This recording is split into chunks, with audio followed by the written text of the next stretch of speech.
everyone, I'm Mackayla. Welcome to the Soundtrack of Our Lives podcast. We're going to jump right in with the two hardest questions of all. Who are you and what have you been up to recently? My name is Sarah Anderson, and I'm in the band Heavy Diamond Ring. And so I've been doing a lot of that lately, just music, and just released a new record, and we're just kind of trying to keep busy. And I also have a 3-year-old daughter, so I've been busy with her as well. Oh, yeah, I'm sure she keeps you plenty busy. Yeah, yeah. So, yeah, you guys just put out your new album. How exciting! Yeah. It's been really fun. Yeah, what was that release process like for you? It was really fast. So this band's been together, I think, about 7 years, and it was our third full-length record that we released. Hmm. The first two is just like a much longer process, and this one, I mean, we recorded it in like 4 days. A lot of the guys had never really heard a lot of the songs, so we were kind of creating it in the studio. It's all live, and Ooh. it was kind of like it's just a totally different process than what we're used to, and it was so much fun. First thought, best thought, don't overthink anything, get it recorded, put it out. So, going forward, do you think you're going to use that method? Yeah, we're already working on the new one, so Wow. it's really nice just to continue to produce and not get stuck on things and get precious about things. Because by the time, this, our last record took about 3 years. And by the time we put it out, we were already kind of sick of playing the songs. Hmm. And so this new one still feels really fresh and exciting. So yeah, I would personally like that to be our process moving forward. I don't know if everyone feels that way, but yeah, it was fun. Hmm. What advice would you give to somebody who does kind of get stuck on making sure that it's perfect? I don't necessarily have advice. And the Hmm. only reason I say that is because I think that's a part of the process. I mean, I've been doing this for 20 years and just recently have let that go. Hmm. When you are a creative, there's going to be those voices, right? Yeah. You can't just like get rid of them. And the perfectionist stuff is really hard to get over. So I just say with time, it'll shift. Hmm. And yeah, you just have to keep doing it. Yeah. And it's definitely one of those things that's easier said than done. Oh, 100%. That's why I'm like, I'm not going to give advice because there's none to give. It's like everybody's Hmm. that is so different and so important. I would not be who I am now without all of that, without all of the self-doubt and the perfectionism and the Hmm. that, it's an important process to go through. And some Yeah. people never ever get over that, and that's okay too. Hmm. Yeah, it's an unfortunate part of the process. I agree. But it's also so human. I Hmm. think that's just a part of being human and growing into who you are supposed to be. Yeah. Yeah. Yeah, we all have to, have something that makes you who you are. Yeah. 100%. So, what does a songwriting session look like for you guys? It's every single song and every single record. It's all so different. So Paul and I Hmm. are the main songwriters. Paul writes a lot of the songs. The guy is very prolific. He's just constantly writing. And then I feel so lucky because he will just send me tons of material, and then I kind of choose what I want to sing. Hmm. And then I'll sometimes write a song and we'll send it to him, and then he'll kind of, because I'm a terrible guitar player. And so I'll kind of send him ideas, and then he'll turn it more into a song, like Hmm. something that sounds better. And then we'll have kind of a back and forth about lyrics. Sometimes, we'll just throw things out at the band, and everybody kind of puts themselves into it. So it's very collaborative, and it's organic, and yeah, every single song feels like a really different process. This last record, Paul and I just pretty much sat down and just chose like I think it's 8 songs. I think we have 8 songs on that Hmm. record, 8 or 9. Chose them pretty quickly, got them together kind of, and then just worked on them in the studio with the rest of the band. We've never done that before. So yeah, it's the best. And I've been doing it with Paul for it's been 20 years that he and I've been making music together. So we have a really awesome dynamic. And it's Hmm. so safe for me. It's so easy. Yeah, so you guys have been writing songs together for 20 years. What kind of has helped you guys, stay friends and continue to work together for that long? That's a good question. It's just, he's just become one of my best friends. I don't know. We were in a band. I was what? I was 19 when I met him. And yeah, we just really connected musically. And it's just such a great dynamic. There's so much respect and kindness and just love for each other. And so when we were in a band called Paper Bird for, it was like 13 years. Wow. And then when that band ended, he and I just picked, we were like, well, we don't really want to stop. Let's just keep Hmm. going. And then started this project. So I don't know. I mean, it just works. That's And good. everyone thinks we're married. And I'm like, oh no, we absolutely are not married. It's just like a really deep friendship. Hmm. Yeah. Well, that's good that you guys are able to continue it. Oh, it's the best. It's the best. I think we will do it. We will do it forever for sure. That's awesome. I'm glad you found someone that you're able to do that with. Me too. Me too. Having been in multiple bands, what advice would you give to somebody starting their first band? Ooh, what advice would I give? Oh my gosh. Just to keep going. Hmm. The amount of it is a really hard thing to do. But I will say when you work with a group of people creatively, it's such a good way to grow as a human. It's also unbelievably challenging. I mean, I think Hmm. about my years in Paperbird. It was like 19 to 33 or something. And it was so unbelievably challenging and and the most fun. You know, I think when you choose a creative path, when you choose to take risks, when you choose to do things that aren't the norm, Hmm. what you get out of it is so amazing. So whenever I meet young people that are starting bands, I'm like, just stick with it. Just stick with it and enjoy the ride as much as you can. Hmm. I will say too, like as I've gotten older and now that I'm in a band where the dynamic is so healthy, I would also give the advice to like get a therapist if you need one. You know, Hmm. seriously, the dy- I don't think I would ever be in a band where the dynamic is toxic. Hmm. I don't think I could ever do that again. I don't So think that's healthy for anyone involved. no, no, definitely not. And when you're growing up with a bunch of people, and I mean, we were just grinding it out on the road for so long, and it was really challenging and also really amazing. Like once again, I don't regret it at all, but there are certain things that I think we could have done to avoid some of Yeah. the pain for sure. But I mean, there's things you don't know when you're just starting out. Yeah, yeah. But the only advice I would give is just stick with it. It's such a fun thing to do. Hmm. So, because it can be hard and challenging, what kind of things do you do to stay motivated? Like in currently, I don't feel like it's hard or challenging, and That's good. I'm so grateful for that. I feel like I've done the work and I've gotten to Hmm. where I would not do this if I didn't love it. So when Paul and I started Heavy Diamond Ring, the goal for me was not to grind it out. It was not even to make it a career anymore.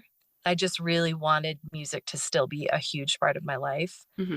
And there was a huge grieving process I had to go through leaving Paper Birds. So I was like, okay, this is done. Like I'm not Yeah. doing this anymore. And with Heavy Diamond Ring, it's really surprised me just that we've just decided to continue, and it has become more of a career than I expected it to be. And now I'm fully in. I'm like, let's do this, and we'll work as hard as we want to. Hmm. You know, there's not a ton of pressure we're putting on ourselves, but opportunities are just coming, and it feels very just organic and easy. It feels really easy. So That's that's good. me. Yeah. If it started to get sour or weird, I would just say, okay, that is a sign that we should maybe be done.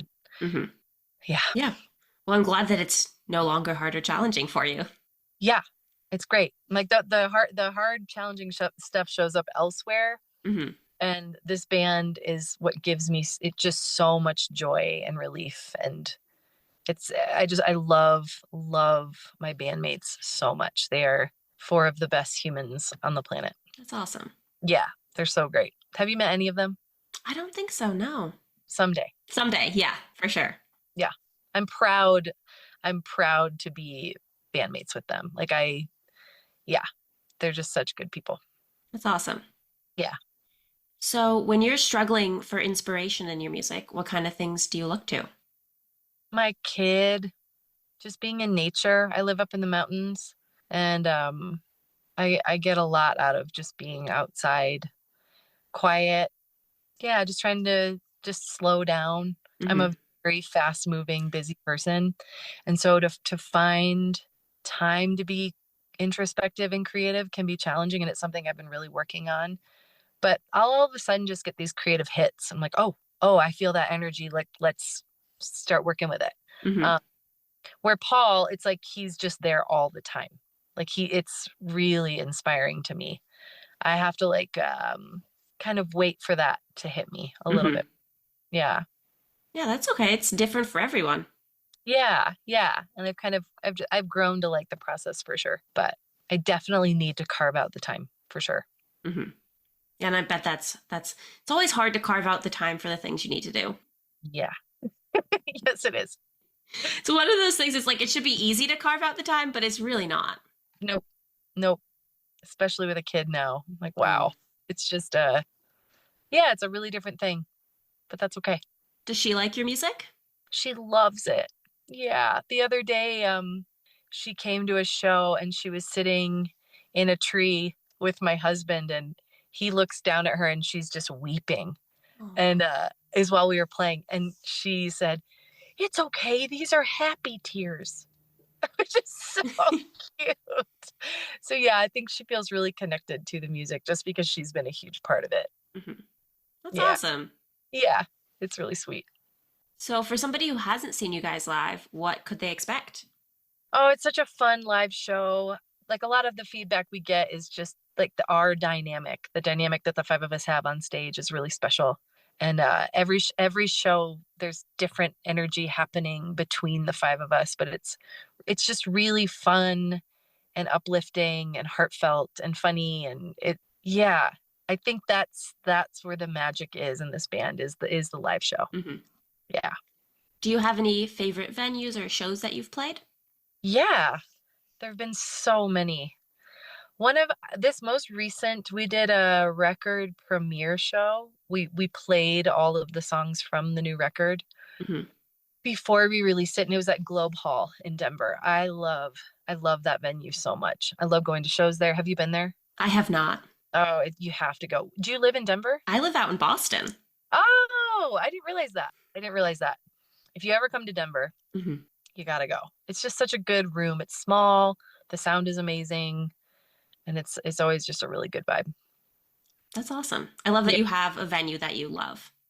Yeah, there's a lot of them, but I always have a good time at Globe Hall. Hmm. Do you guys have any pre or post show rituals? Um, yeah, we do like a hands-in silly thing that we do. It's a really silly band. Like we're always just laughing our asses off. So it's usually something physical and humorous. Hmm. I love Yeah. that. Yeah. What is your favorite part about playing live? Connecting with people, especially these days. I feel like live music is really important Hmm.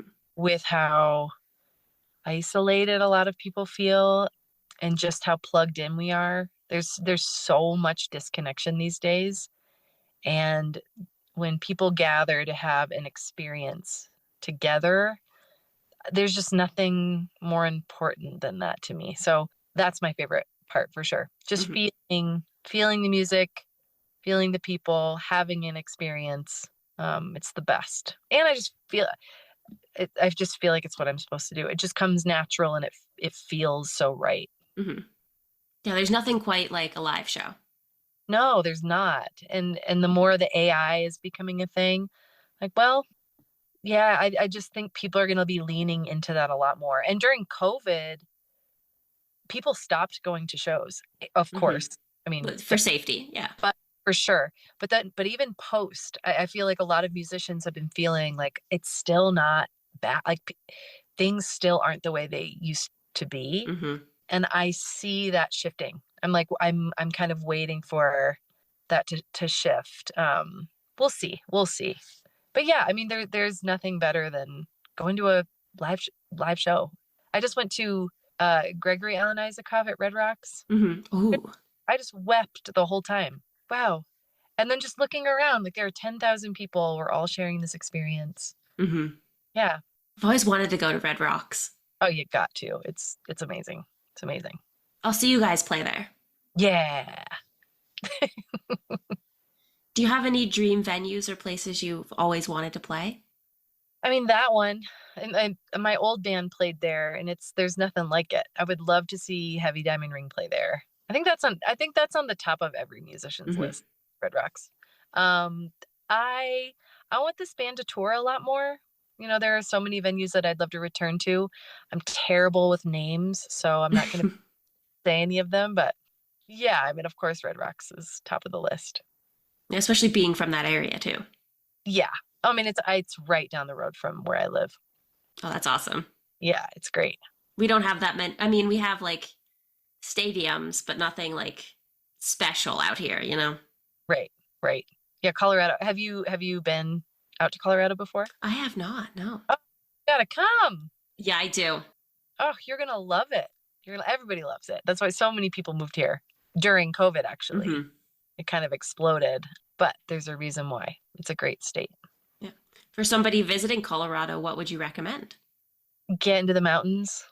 I live in the mountains and yeah, they're so beautiful. Of course, Red Rocks, but yeah, just getting into nature. There's so many amazing things to see here. And I love the people. There's something about the people here too. I mean, that's what keeps me here. Mm-hmm. The community and the music community. Like a lot of the all of the bands that I know and love in Denver, I'm just obsessed with. It's such a supportive group of people. Mm-hmm. What role would you say that the music community there has had on your band? I mean, I feel like it's shaped who we are, who I am as a musician. Yeah, I mean, once again, I started when I was 19, and I've stayed in the Denver music scene for so many years, and see the changes has been pretty amazing. For a while I got really disconnected from it, Mm-hmm. and I feel like in the last couple years I've really gotten myself back into it, and it's been fun to see all the different bands that are coming out of Denver. For somebody who's trying to get involved in the Denver music scene, what would you recommend?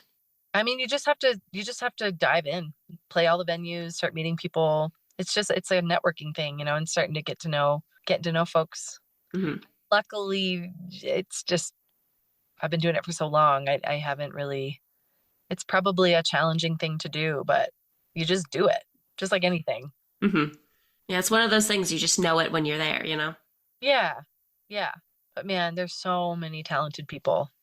I'm so inspired by my friends here and all of the music that I'm hearing. It's like, wow. So that keeps me going too, for sure. Mm-hmm. That's awesome. I love Yeah. that you have that supportive community around you. Yeah, me too. I don't think that's a common thing. I think there's a lot of competition just Mm-hmm. from what I've heard from all the Yeah. travel. Um, and I don't feel that here. I feel really lifted up by the community. Well, that's awesome.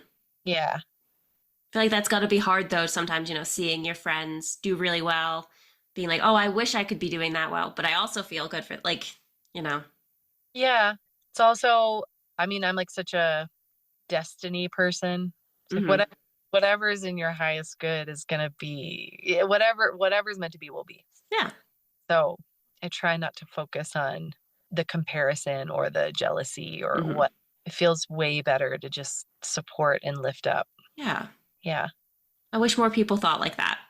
Yeah. I mean, it's taken a long time to get there for sure. But Definitely a much healthier mindset. yeah, for sure. Before I ask the last question, is there anything else you wanted to mention or talk about today? No, no, whatever you want to. Okay. So, our last question is, what is the soundtrack of your life? Like, what am I listening to right now? So it's whatever the soundtrack is of your life. So I can't describe what it is, you know? Oh, the It's very soundtrack. open ended. That is open-ended. I don't do well with open-ended questions. Okay, so the I this is the one song. I'm going to tell you the one song I've had on repeat. Or I'll get obsessed with a song and then I will have it on repeat for weeks. Hmm. And do you know Rufus Wainwright? Do you know him? I do, yeah. I was a huge fan of his in my early 20s. And I've come back around to listening to him. And Hmm. there's one song, it's called One Man Guy. And that's been my song. That's my Okay. song moment. I like it. Yeah, yeah, You just knew. yeah. That's the first thing that popped into my mind. Good. I feel like some people really struggle to come up with a soundtrack. Yeah, I wish I could say it's a soundtrack, but it is one song in my life right now. Your Yeah, soundtrack can be one song. It can be as long as you want. It can be as short as you want. that's great. Yeah, Rufus. He played at the Fillmore in Denver, and for his last song, he came out on stage. He was wearing a robe with fishnets underneath. And I was, what is about to happen? He ripped it off, and then underneath his robe, he had this really small suit coat on that was just covered in brooches Ooh. and was wearing stilettos and did this epic dance with all these background dancers. I love that man. And I just forgot about him. Like I stopped listening to him. Hmm. So it's been really fun and nostalgic and yeah, just kind of going down that wormhole. Nostalgia is very in these days. I know. I know. Yeah. I've been really liking that feeling lately. Just going back. It's been really fun. I did that with Bon Iver too. I listened to all of his records recently and just yeah, took it all in. It's fun to do that. Like to go back and listen to things that had such an impact at a Hmm. different life. Because you listen to it and you can picture exactly like what was going on in your life when you fell in love with that song or first heard it. Just brings you back like instantly. Yeah, that's why I love music. Yeah, there's nothing else does that the way No, music does. not even like a TV show or anything like that. No. So specific to music. Yeah. Yeah. So for all of our listeners who want to stay updated on you guys, hear your music, where can they find you? We're on Instagram, of course. It's just at Heavy Diamond Ring. We have a website, which is heavydiamondring.com. That's the best way. Yeah. Awesome. Well, thank you so much for taking the time to talk with me today. Ew. I appreciate it. Of course. It was fun. Yeah. Have a nice time playing with your daughter. Like I'm in the car. It just started raining. Oh no. It's okay. It's okay. You have a good night. You too. Bye. See ya.